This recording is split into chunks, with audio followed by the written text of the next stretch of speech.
नमस्कार. तू ही रे माझा मित्र या मालिकेच्या 13 एप्रिलच्या भागामध्ये आपल्याला बघायला मिळणार आहे की आता अर्णवला कोणीतरी दारू पाजलेली असते आणि तो एका मुलीसोबत सोफ्यावरती बसलेला असतो. अचानक तिथं सगळे रिपोर्टर्स वगैरे येतात आणि सगळेजण आता अर्णव आणि त्या मुलीचे फोटो काढू लागतात.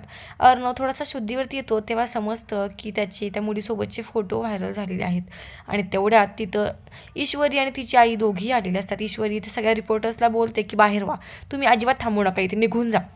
सगळ्या रिपोर्टर्सला ईश्वरीने बाहेर काढलेलं असतं. त्यावेळेस अर्णव लगेचच ईश्वरीला म्हणतो, मी काहीच केलं नाही, हा सगळा कोणाचा तरी प्लॅन आहे मला अडकवण्याचा, मी काहीच नाही केलं. आणि त्यावेळेस मात्र आता ईश्वरी आईसोबत आलेली असते. ईश्वरी अर्णवला बोलते, जसं तुम्हाला अडकवण्याचा हा प्लॅन असू शकतो, तुमचा हा फोटो अर्णव सर खोटा असू शकतो, तर मग माझ्या आईचा आणि तुमच्या बाबांचा हा फोटोसुद्धा खोटा असूच शकतो ना, त्या दोघांनाही कोणीतरी अडकवण्याचा प्लॅन केला असेल. असं म्हणून ईश्वरी आता अर्णवला सगळी सत्य परिस्थिती सांगण्याचा प्रयत्न करते. ईश्वरी अर्णवचे डोळे उघडण्याचा प्रयत्न करते की काही झालं तरी ते जे झालं होतं ते सगळं खोटं होतं. तुमच्या बाबांना आणि माझ्या आईला कोणीतरी मुद्दामून अडकवण्यात आलं होतं. कोणीतरी मुद्दामून त्या दोघांचं तसे फोटो व्हायरल केले होते, ते फोटो काढले होते.